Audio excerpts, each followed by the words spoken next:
जिस तरीके से दादा ने इतना अच्छा कीर्तन किए, मन एकदम उद्बुद्ध हो गया।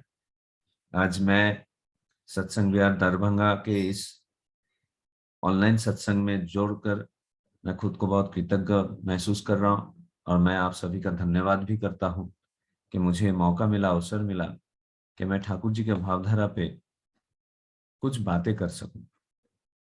आज का जो विषय है वो है value education and CC Thakur ideology. Value education का सही मायने में अगर जो मूल अर्थ है वो है नैतिक शिक्षा, और मेरे ठाकुर जी के जो भावधारा है, इसी का समन्वय के ऊपर मैं आज बात करने की कोशिश करूंगा। सबसे पहले तो हमें यह जानना बहुत जरूरी है कि नैतिक शिक्षा किसे कहती है। लेकिन उससे भी पहले हमें यह जानना जरूरी है कि सही मायने में शिक्षा क्या होती है। तो ये जो शिक्षा, हम लोग कभी कभार ऐसा मान लेते हैं कि शिक्षा स्कूल कॉलेज या तो ऐसा कोई प्रतिष्ठान जहां पे एक शिक्षक रहते हैं, कुछ किताबें होते हैं और कुछ बच्चे होते हैं, और धारावाहिक तरीके से उन किताबों के जरिए शिक्षक शिक्षक के द्वारा जो सीखने वाले बच्चे हैं वो तथाकथित रूप से लिखना पढ़ना सीखते हैं। उसे हम शिक्षा मानते हैं। लेकिन मूलगत अर्थ अगर देखा जाए शिक्षा, तो शिक्षा हमें उन बातों से रूबरू कराती है जो हमारे जीवन चलना के लिए बहुत ज्यादा जरूरी है। जो मुक्त ज्ञान कोश है उसके हिसाब से जो शिक्षा का जो संज्ञा दिया गया है वो कुछ इस प्रकार है कि शिक्षा ज्ञान, उचित आचरण, तकनीकी दक्षता, विद्या, इन सब चीजों को प्राप्त करने की जो प्रक्रिया होती है उसे हम शिक्षा कहते हैं। मैं और एक बार इसे दोहराता हूं कि शिक्षा का जो मूल अर्थ है वो ये है कि एक ऐसा ज्ञान, कुछ उचित आचरण, कुछ तकनीकी दक्षता और विद्या, इन सारी चीजों को प्राप्त करने की जो प्रक्रिया है उसे हम शिक्षा कहते हैं। इसका मतलब हमें शिक्षा और विद्या, इन दोनों शब्दों के बीच का जो अंतर है उसे समझना बहुत जरूरी है। हम जो स्कूल कॉलेज में जाके जो शिक्षा हम लेते हैं वही शिक्षा का मूल रूप नहीं है, वही शिक्षा का मूल रूप नहीं है। जो हम स्कूल कॉलेज में जाके जो शिक्षा ग्रहण करते हैं वो शिक्षा का एक हिस्सा है जिसे हम विद्या कहते हैं, विद्या आहरण करते हैं। लेकिन शिक्षा को अगर एक बड़े मायने में देखते हैं तो इसमें ज्ञान, उचित आचरण, किस तरीके से हमें समाज में आचरण करना चाहिए, किस तरीके से हमें तकनीकी दक्षता हमें हासिल करना चाहिए, ये सारी बातें शिक्षा के अंतर्गत होता है। और इसी प्रकार इन सारी बातों के द्वारा जब हमारे जीवन में जो कौशल है, भले वो कर्म कौशलता हो या जीने की कौशलता हो या फिर सामाजिक कौशलता हो, नैतिक कौशलता हो, ये सारी कौशलताओं को हम जीवन में पा सकते हैं शिक्षा के द्वारा। तो शिक्षा कोई भी एक समाज के जो पीढ़ी है उसके अंदर एक उत्थान ला सकता है, एक ग्रोथ ला सकता है, और शिक्षा के द्वारा ही एक समाज परिपूर्ण हो सकता है। तो नैतिक रूप से अगर देखा जाए तो शिक्षा का यह मूल अर्थ है।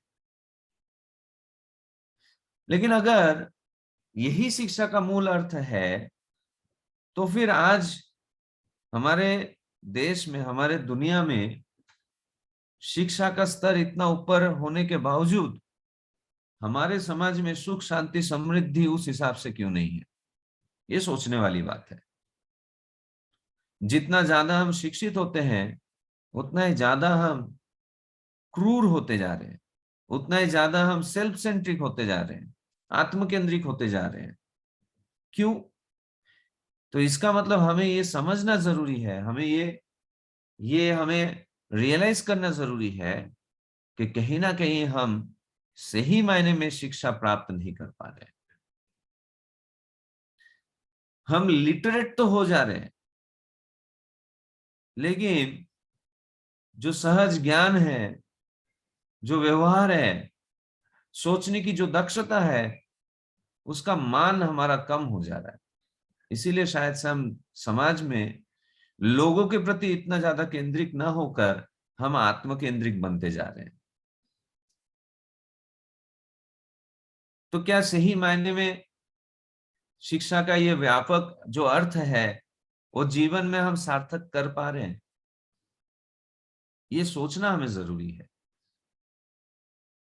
व्यापक अर्थ में शिक्षा किसी समाज में सदैव चलने वाली जो सौहर्द जो सामाजिक प्रक्रिया है, जिसके द्वारा मनुष्य की जन्मजात शक्तियों की विकास होती है, उसके ज्ञान और कौशल में वृद्धि होती है, और वे उसी के द्वारा जब व्यवहार में परिवर्तन किया जाता है, उसी प्रकार हमारे जीवन में सभ्य, सुसंस्कृत और योग्य नागरिक हम बन पाते हैं। क्या हमारे अंदर इन सारी बातों का जो सम्मिलित एक प्रक्रिया है, क्या वो हो पा रही है? ये हमें खुद से पूछने की जरूरत है। और यहीं पर नैतिक शिक्षा की जरूरत होती है, वैल्यू एजुकेशन। ठाकुर जी अपने जीवन में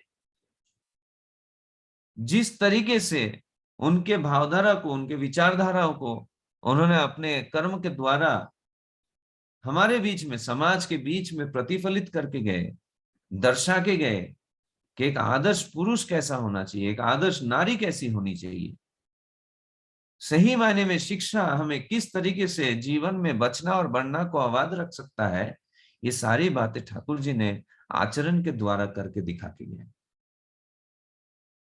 हम तो परम सौभाग्यशाली है कि ठाकुर जी दया करके हमारे सामने आचार्य परंपरा रख कर गए, जो प्रतिनियत हमें इन नैतिक शिक्षाओं से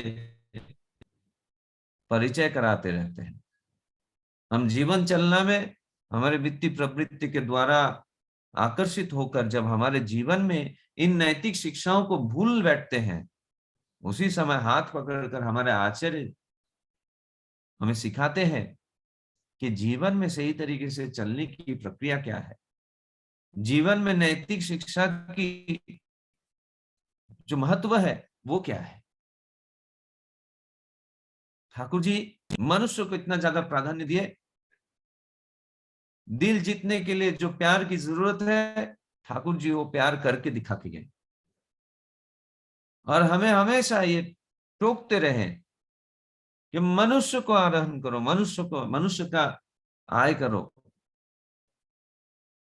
जो भौतिक बातें हैं, अर्थ, मान, यश, ये सबको बाजू में रखकर, साइड में रखकर मनुष्य को आय करो। ठाकुर जी से जब पूछा गया कि आप इतना बड़ा एक व्यवस्थापना परिचालना कर रहे हैं, तो आपको तो बहुत पैसे की जरूरत होती है, तो आपका आय क्या है और आपका व्यय क्या है? ठाकुर जी हंसते हुए कहे, मेरा आय मनुष्य है और मेरा व्यय मेरा प्यार है। जिस दिन हमारा भी आय मनुष्य हो जाएगा और हमारा व्यय प्यार होगा, प्रेम होगा, सही मायने में तब हम ऐश्वर्यशाली हो सकते हैं। नैतिक शिक्षा हमें यही सिखाती है। ठाकुर जी एक जगह पर कहते हैं, लेखा पढ़ाए दौड़ होले शिक्षा तारे कयना, अभ्यास व्यवहार सहज ज्ञान नइले शिक्षा है ना। मतलब लिखाई पढ़ाई में हम कितना भी बड़े बन जाए, वो हमें बड़ा नहीं बनाता है, वो हमें मार्केट में एज ए प्रोडक्ट हमें बेचने के लिए हमारी जो एक्सप्लोरेशन है वो करवाता है। लेकिन अभ्यास व्यवहार सहज ज्ञान अगर नहीं होता है, तो ऐसी शिक्षा आरण की कोई मतलब नहीं होती है। ठाकुर जी यही बात बोल के गए। इसका मतलब क्या है? हमें सबसे पहले अभ्यास व्यवहार और सहज ज्ञान जो है उसके ऊपर ध्यान देना है। परसों मैं न्यूज चैनल देख रहा था, उसमें 2020-21 में एक सर्वे हुआ था। सर्वे ये हुआ था कि जो लिटरेट है और जो इलिटरेट है, मतलब जो शिक्षित है और जो शिक्षित नहीं है, उनके बीच में अनएम्प्लॉयमेंट रेट कितना है।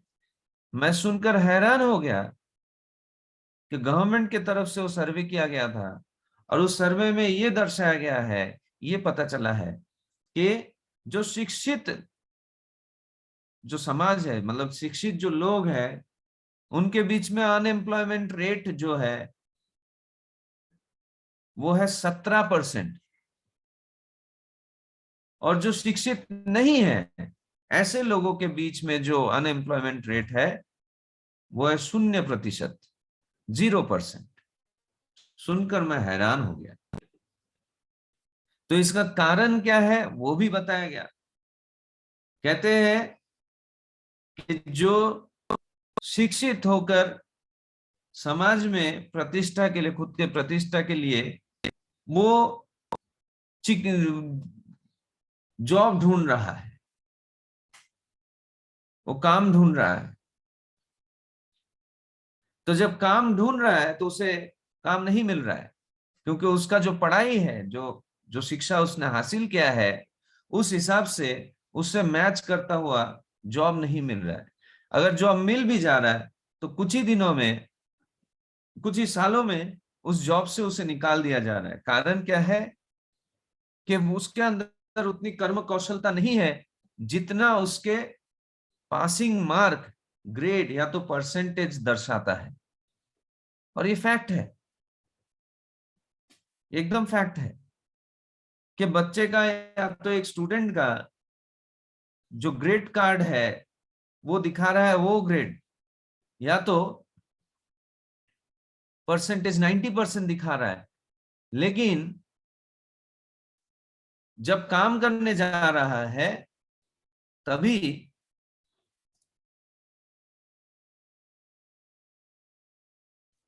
जब परसेंटेज के हिसाब से जब काम करने जा रहा है, वो 90% या तो 80% पास हुआ बच्चा जब काम करने जा रहा है, तभी वो 80% या 90% आउटपुट नहीं दे पा रहा है, और उसी वजह से उसे काम से निकाल दिया जा रहा है। इसका मतलब क्या है? कि इसका मतलब यह है कि वो विद्या तो आहरण कर लिया, लेकिन कर्म कौशलता नहीं आहरण कर पाया। अभ्यास, व्यवहार, सहज ज्ञान जो है वो हासिल नहीं कर पाया, और उसी वजह से शिक्षित लोगों के बीच में अनएम्प्लॉयमेंट रेट 17% है। और उसी जगह पे जो शिक्षित नहीं है उनका अनएम्प्लॉयमेंट रेट कम क्यों है, नहीं है, बस 0% है। क्यों? कारण ये है कि वो बचपन से कुछ ना कुछ कर्म कौशलता के तो और खुद को झोंक दिया है। कोई फर्नीचर बना रहा है, कोई लोहे का काम सीख रहा है, कोई खेतीबाड़ी कर रहा है,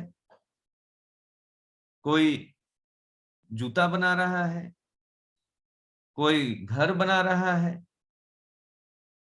मेरा कहने का मतलब यह है कि कुछ ना कुछ कर्म कौशलता उनके जीवन में है, लेकिन हाँ, ये कर्म कौशलता हमें समाज में आगे बढ़ाने में मदद नहीं कर सकती है। कारण ये भी संपूर्ण रूप से शिक्षा नहीं है, क्योंकि उसमें विद्या आहरण शायद से नहीं हो रहा है। तो हमें एक संपूर्ण शिक्षा विधि जो है वो हमें पालन करना है। अनपढ़ रहकर सिर्फ और सिर्फ कर्म कौशलता हासिल करना भी शिक्षा नहीं है, और शिक्षा या विद्या आरोहण करके कर्म कौशलता शून्य होकर भी उसे पूर्णांग शिक्षा नहीं कहला सकते हैं। तो हमें एक ऐसी शिक्षा विधि का पालन करना है जो हमारे जीवन में हमारे सोच, विचार, समझ, बुद्धि, सहज ज्ञान, ये सारे चीजों को ऊपर उठाए, अपलिफ्टमेंट हो, और उसी के साथ साथ हम एजुकेटेड हो। तभी जाकर हमारे जीवन में हम बचना और बढ़ना दोनों को आबाद रख सकते हैं। इन्हीं बातों का हमें समझ होना चाहिए, इसी बातों का हमें ज्ञान होना चाहिए। और इसमें मेरे ठाकुर जी का जो आइडियोलॉजी है, जो भावधारा है, वो ठीक ठीक भाव से सम्मिलित अगर कर सकते हैं तो हमारे जीवन में जो उन्नति है उसके शिखर में हम पहुंच सकते हैं। आज देखिए, हम लोग ठाकुर जी का दीक्षा लेकर हम यजन याजन इष्टविधि स्वस्ति सदाचार के द्वारा हमारे जीवन में हम वैल्यूज को ही इम्पार्ट कर रहे हैं। सुबह उठकर जब मैं नाम ध्यान करके प्रणाम मंत्र बोलकर सतनुज्ञा पाठ करता हूं, तो उसमें हम क्या कहते हैं, एक बार याद करके देखिए। मैं अक्रोधी, मैं अमानी, मैं निरलस, काम लोभ जिद वशी, मैं इष्टपान सेवा पतो विद्धि जाजन चैत्र परमानंद उद्दीप्त शक्ति समृद्ध तुम्हारी संतान अजय अमर, हमें ग्रहण करो प्रणाम लो। ये हम क्यों बोलते हैं, ये सतनुज्ञा हम क्यों पाठ करते हैं? कारण ये है कि जो मैं बोल रहा हूं उन सारी बातों का समावेश मेरे चरित्र में हो। मैं अक्रोधी, मैं गुस्सा नहीं करता हूं। मैं अमानी, मेरे अंदर ईगो नहीं है, मान नहीं है। इन सारे बातों का मतलब क्या है कि मैं मेरे चरित्र को दिन ब दिन सुधार कर रहा हूं। मेरे जीवन में कुछ नैतिक शिक्षा का समावेश करने की कोशिश कर रहा हूं। कहते हैं जिस प्रकार चिंतन उसी प्रकार चलन। तो जिस प्रकार मैं चिंतन करूंगा उसी प्रकार मेरा व्यवहार, मेरा चलन, मेरा कथन, सब कुछ बाहर आता है। तो सुबह उठकर ही जो हम सतनुज्ञा पाठ कर रहे हैं, वहीं से ठाकुर जी के भावधारा से नैतिक शिक्षा की शुरुआत हम कर रहे हैं। ठाकुर जी ये बोले कि दूसरे का मंगल कामना ही निज मंगल की प्रसूति है। ये वैल्यू एजुकेशन नैतिक शिक्षा नहीं तो और क्या है? कि दूसरों का जीवन में मैं जब मंगल की प्रतिष्ठा करने की कोशिश कर रहा हूं, तो इन रिटर्न मेरे जीवन में भी वो मंगल की प्रतिष्ठा करने की कोशिश करेगा। ये वैल्यू एजुकेशन नहीं तो और क्या है? साधारण व्यवहार, भाव, भाषा, कथन जो है उसी से तो निपुणता हासिल कर रही है। ठाकुर जी जो बोले दूसरों के जीवन में इष्ट स्वार्थ प्रतिष्ठा की चेष्टा करो, हमें ये समझना होगा इष्ट स्वार्थ है क्या।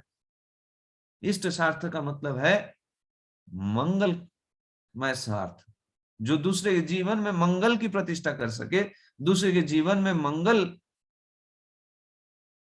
जो है वो ला सके, वही इष्ट की स्वार्थ है। तो जब हम ये इष्ट स्वार्थ दूसरे के जीवन में लाते हैं, प्रतिष्ठा करते हैं, तो इसका मतलब मेरे अंदर दूसरे के प्रति भ्रातृत्व बोध है, मेरे अंदर दूसरे के प्रति एक प्रेम है, मेरे अंदर दूसरे के प्रति कोई विद्वेष नहीं है, मेरे अंदर दूसरे के प्रति कोई गलत भावना नहीं है। तो यही तो मेरी नैतिक शिक्षा का मूल कथन है। ठाकुर जी के हर एक बात, ठाकुर जी के जीवन में आचरण करके दिखाने वाले हर एक बात नैतिक शिक्षा से जुड़ी हुई है। आप कोई भी वाणी उठाकर देख लीजिए, कोई भी वाणी उठाकर देख लीजिए, उसमें नैतिक शिक्षा, ऐसा कोई वाणी नहीं है जिसमें नैतिक शिक्षा ना हो। हर एक वाणी से हमें सीखना है। और आज इस जटिल परिस्थिति में ठाकुर जी के भावधारा के द्वारा ये जो नैतिक शिक्षा है, ये हर एक सत्संगी के अंदर वो नैतिक शिक्षा का नींव रखा जा रहा है। ठाकुर जी ये चाहते हैं कि हम उन नैतिक शिक्षाओं के द्वारा अपने जीवन में प्रतिष्ठित हो पाए और दूसरे के जीवन में इन नैतिक शिक्षाओं का भी प्रतिष्ठा कर पाए। आज हम विद्या आरोहण करके खुद को इतना ज्यादा एडवांस कर चुके हैं, विज्ञान इतना आगे पहुंच चुका है कि मनुष्य मनुष्य को मारने की जो हथियार है उसमें विज्ञान का उपयोग कर रहा है। क्या विज्ञान इसी के लिए बना है? हम लोग सबको ही जानते हैं विज्ञान का अर्थ है विशेष ज्ञान। तो हम हमारे विशेष ज्ञान को मनुष्य को तकलीफ देने के लिए हम इस्तेमाल कर रहे हैं। हमारी सोच, हमारी विचार बुद्धि इतना नीचे गिर चुका है कि जो विशेष ज्ञान है उसे हम किसी के नुकसान के लिए यूज कर रहे हैं। इसका मूल कारण है कि नैतिक शिक्षा का अभाव है। तो अगर जीवन में नैतिक शिक्षा की अभाव है तो हम कितना भी पढ़ लिख कर बड़ा हो जाए, कितना भी हम ऊंचे पदवी पे पहुंच जाए, लेकिन हमारी सोच विचार छोटी ही रह जाएगी। हमारे सोच विचार को आगे बढ़ाने के लिए ठाकुर जी दया किए हैं हम पर। उन्होंने हमारे जीवन में इतने सारे दिशा निर्देश दिए हैं जिसके द्वारा हम हमारे जीवन में हमारे सोच विचार विवेक विवेचना को उन्नत कर सके, और इसी से हम समाज में दूसरों के द्वारा ग्रहणीय होते हैं। हम सबको एक्सेप्टेबल होते हैं लोगों के द्वारा, और यहीं पर ठाकुर जी के भावधारा का सार्थकता है। जो जीवन में ठाकुर जी को जितना ज्यादा मानकर चलता है, जितना ज्यादा उनके भावधारा को अपने जीवन में प्रतिफलित करके चलने की चेष्टा करता है, वो उतना ज्यादा ग्रहणीय होता है समाज में। उसे सबसे ज्यादा पसंद करते हैं समाज के लोग। कारण क्या है? कारण यह है, उस इंसान के साथ समय बिताकर समाज के लोगों को शांति स्वस्ति की अनुभूति होती है। वैल्यू एजुकेशन का मूल जो लक्ष्य है वो ही है कि मैं एक अच्छा इंसान कैसे बन सकता हूं, मैं समाज में अच्छी बातों की प्रतिष्ठा कैसे कर सकता हूं। तो मुझे तो ठाकुर जी के भावधारा और नैतिक शिक्षा के बीच में कोई अंतर दिखाई नहीं देता है, कोई अंतर नहीं दिखाई देता है। ठाकुर जी के भावधारा से नैतिक शिक्षा को अगर निकाल दिया जाए तो फिर वो ठाकुर जी का भावधारा नहीं है।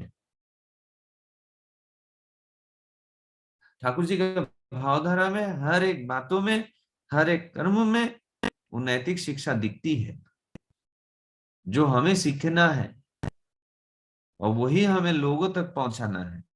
तभी एक शांत, सहज, सरल, सुंदर समाज की प्रतिष्ठा हो सकती है। नहीं तो हम दैनंदिन जीवन के इस भागदौड़ी में इतना खो जाएंगे कि शायद से अपने अस्तित्व को भी हम पहचान नहीं पाएंगे।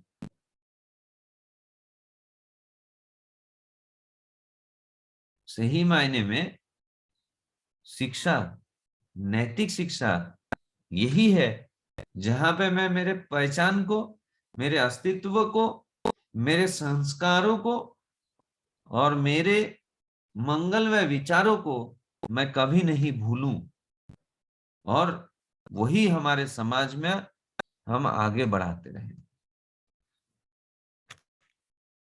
आज हमारे सामने जो जीवंत दृष्टांत है वो है हमारे आचार्य, हमारा आचार्य देव। हम जब भी उनके पास जाते हैं, उनका संग करने की जो सौभाग्य हमें प्राप्त होता है, उससे हम जीवन में कुछ ना कुछ सीख कर आते हैं, कुछ ना कुछ जरूर सीख कर आते हैं। आप खुद से पूछिए हर कोई कि जब मैं देवघर जाता हूं, जब मैं आचार्य संग करता हूं, तो मेरे जीवन में कुछ एक बात जुड़ जाता है, और एक बात जुड़ जाता है कि जीवन से कुछ घट जाता है। आपको जवाब मिलेगा कि जीवन में और एक बात जुड़ जाता है, और एक अच्छी बात हमें सीखने मिलती है। वो किसी किताबी शिक्षा से नहीं हमें सिखाते हैं, वो आचरण करके सिखाते हैं। लोगों के प्रति जो एक सद्भाव है उसे हमारे सामने रखकर वो सिखाते हैं हमें। ये कोई शिक्षा, ये जो शिक्षा है, ये कोई स्कूल कॉलेज में, कोई सिलेबस में, कोई पाठ्यक्रम में हमें नहीं मिल सकता है। वो हमें सिर्फ मिलता है आचार्य संग करके, जीवंत आदर्श का संग करके। इसीलिए हमें हमारे जीवन में ठाकुर जी दीक्षा और आचार्य का जरूरत है। कहते हैं संतोषम परम सुखम। हमारे सबके जीवन में से ये संतोष की भावना जो है वो निकल चुका है, इसलिए हम परम सुख में नहीं है।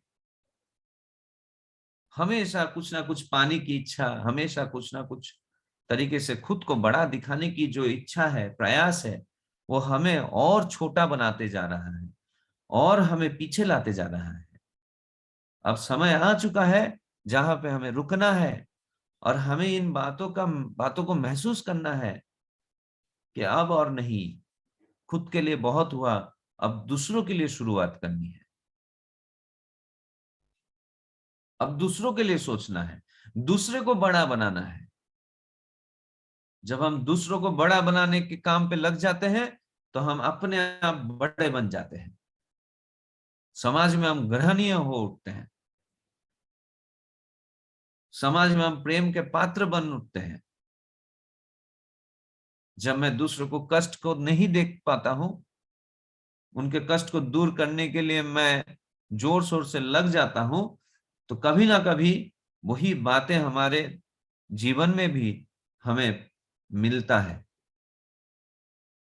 हमारे जीवन में भी जो दुख दुर्दशा बाधा व्यतिक्रम आता है, तो वही लोग मुझे सहायता करने के लिए आगे आते हैं और इसी के द्वारा एक इंटर डिपेंडेंट समाज गठन होता है, पारस्परिक निर्भरशील समाज गठन होता है।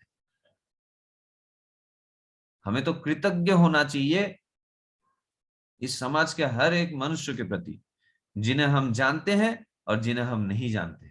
कारण क्या है? मैं ये कपड़ा जो पहनकर बैठा हूं, मुझे नहीं पता है किसने बनाया है,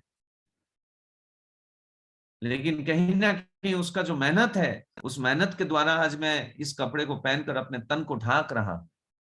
तो मुझे कृतज्ञ होना चाहिए उस इंसान के प्रति जिसने इस कपड़े को बनाया है।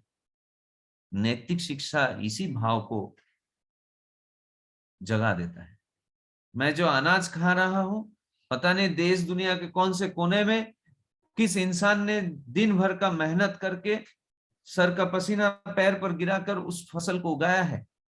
मैं नहीं जानता हूं उस इंसान को, लेकिन उस इंसान का मेहनत आज मेरा पेट भरने में मदद कर रहा है।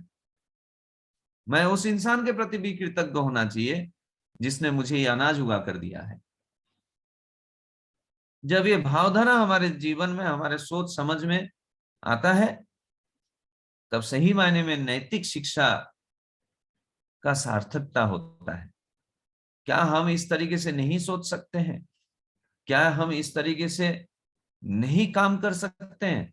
जरूर कर सकते हैं, क्योंकि हम ऐसे एक आदर्श को जीवन में फॉलो करके चल रहे हैं जो हमारे जीवन में बचना और बढ़ना को ही अवाध तरीके से आगे बढ़ाता है।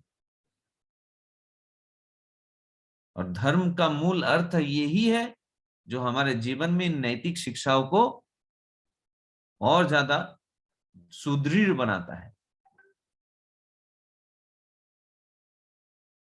मैं तो ऐसा समझता हूं कि आज जो इस जीवन का अधिक मतलब जो जीवन मुझे प्राप्त हुआ है, उसका किंचित मात्र श्रेय मेरा खुद का नहीं है। उसका पूरा श्रेय जाता है मेरे ठाकुर जी, उनके भावधारा और मेरे आचार्य का जो प्रतिनियत प्रयास है मुझे और उन्नत बनाने का। ये श्रेय उनको जाता है। मुझे जो जीवन प्राप्त हुआ है, शायद से उसका मैं अधिकारी नहीं हूं। ठाकुर जी ने बहुत दया करके मुझे जीवन दान किए हैं।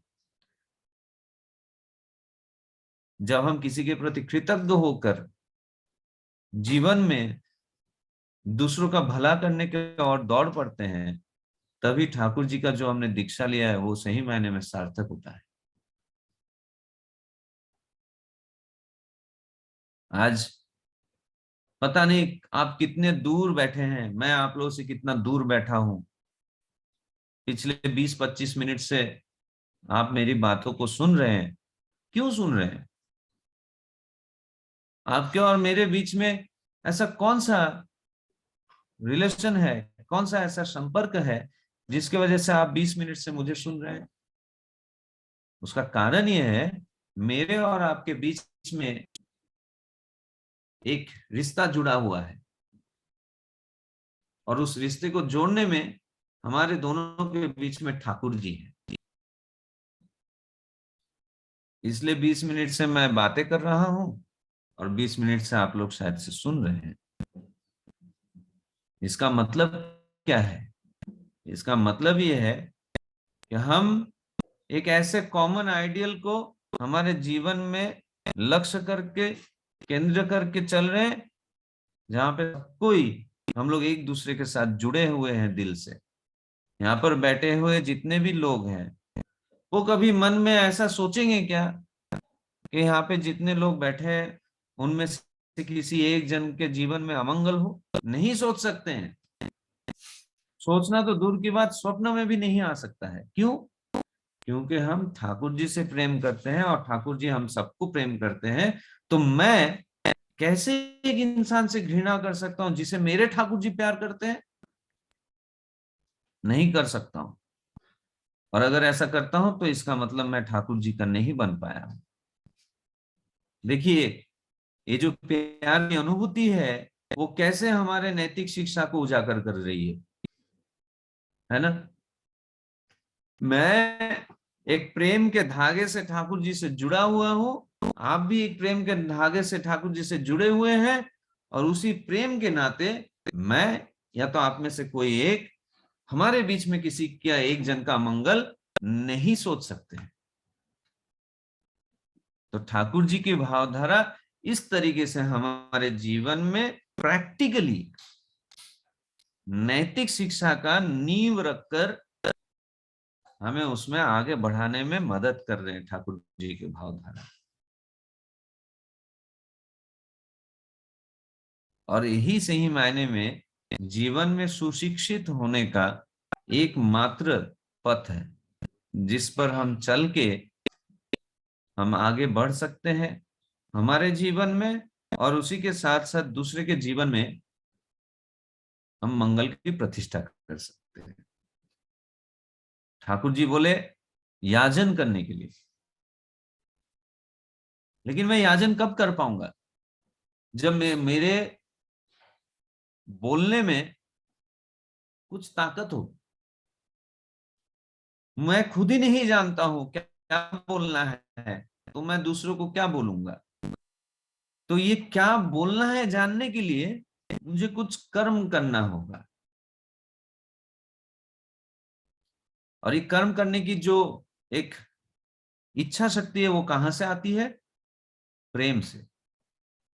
ठाकुर जी के लिए बोलने के लिए मुझे ठाकुर जी को जानना होगा, और ठाकुर जी को जानने की जो जो भूख है, वो कहां से आएगी? जब मेरा उनके प्रति प्यार होगा। तो उनके बताए हुए बातों पर मैं चलूंगा, उनके जीवन को जानने की कोशिश करूंगा, उन्होंने हमसे क्या चाहे वो जानने की इच्छा होगी। कैसे जीवन को सुंदर कर सकते हैं ठाकुर जी अपने जीवन में, जिस तरीके से ये आचरण करके दिखाए, जब ये सब मैं करने लगूंगा, तब मेरे पास बोलने के लिए शब्द होंगे, और तभी हम याजन कर सकते हैं। और इसी याजन के द्वारा जो तथाकथित नैतिक शिक्षा है, वो हम और आगे बढ़ा सकते। सोचिए एक बार, याजन जब हम करते हैं, हम किस तरीके के बात करते हैं? हम उन सारी बातों को किसी के सामने रखते हैं जो मेरे और उस सामने वाले के जीवन के मंगल को और ज्यादा मंगलमय कर सकता हूँ। कोई अमंगल की बात तो हम करते नहीं है, अच्छी बातें करते हैं, वैल्यूज की बातें करते हैं। ये रियलाइज करने की कोशिश करवाते हैं और करते हैं कि मैं कहाँ से आया हूं, मेरे इस जीवन की सार्थकता किसमें है, मेरा इस जीवन का उद्देश्य क्या है।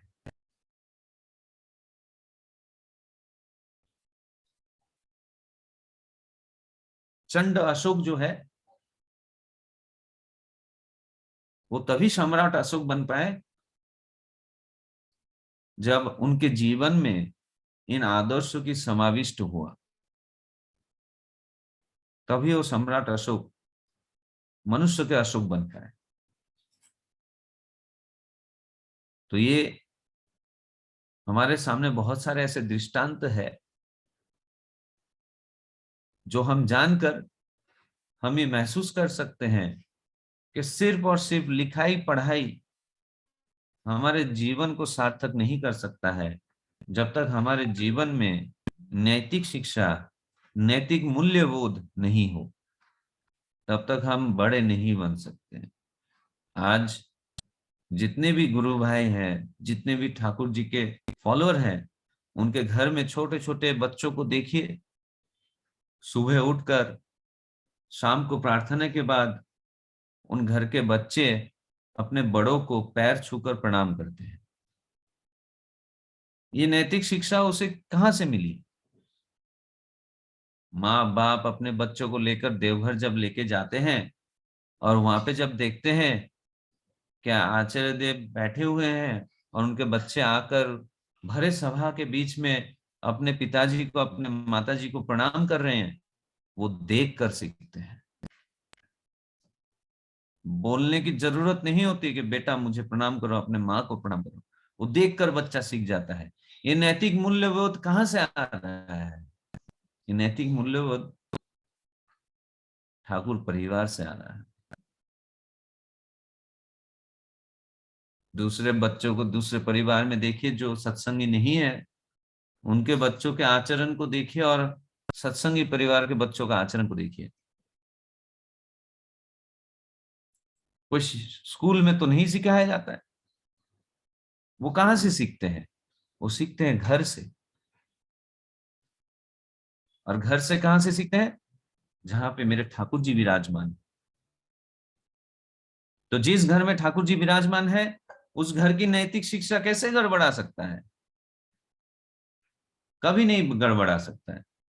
और हमेशा एक सुंदर पथ में ही चलता है। तो नैतिक शिक्षा हमारे आचरण में जो सुधार लाता है, जो परिवर्तन लाता है, वो परिवर्तन, वो सुधार हर एक के जीवन में बहुत आवश्यक है। और उसी के द्वारा हम जीवन में लोगों का अपना बन पाते हैं। नहीं तो फिर ऐसी शिक्षा की कोई मतलब नहीं है जहां पे हम एक दूसरे के शत्रु बन जाते हैं, जहां पे हम एक दूसरे के खिलाफ कुछ षड्यंत्र रचते हैं, जहां पे हम एक दूसरे के प्रति एक प्रतियोगिता में उतर जाते हैं और ये जरा सा भी नहीं सोचते हैं कि प्रतियोगिता में सबसे पहले रहने के लिए मैं पता नहीं कितने ही कला कौशल कपटता फॉलो करके मैं आगे बढ़ता हूँ। ऐसे आगे बढ़ने का क्या मतलब है जहां पे मैं, जो खुशी का संचार जहां से होता है, जो मनुष्य से हमें खुशी मिलती है, उसी मनुष्य को हम हमारे से दूर कर देते हैं।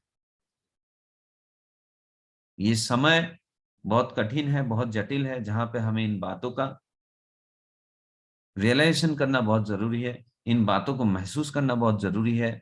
और उसी के साथ साथ हमारे जीवन में हमारे आचरण को सुधार करने का जरूरत है।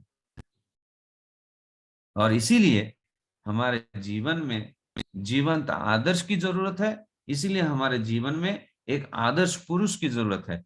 हम लोग सबको बहुत सौभाग्यशाली हैं जो हमने उस जीवंत आदर्श को आचार्य के रूप में पाए हैं, उस आदर्श पुरुष को ठाकुर जी के रूप में पाए हैं।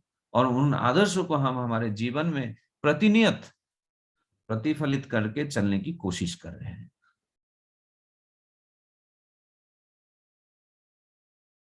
और मुझे ऐसा लगता है समय हो चुका है, जो समय सीमा मुझे दी गई थी शायद से वो अतिक्रम हो चुका है। मैं आप सभी का, यहाँ पर जो उपस्थित है, जो अनुपस्थित है, उन सभी का ठाकुर जी के चरणों में सदा सर्वदा मंगल प्रार्थना करता हूँ।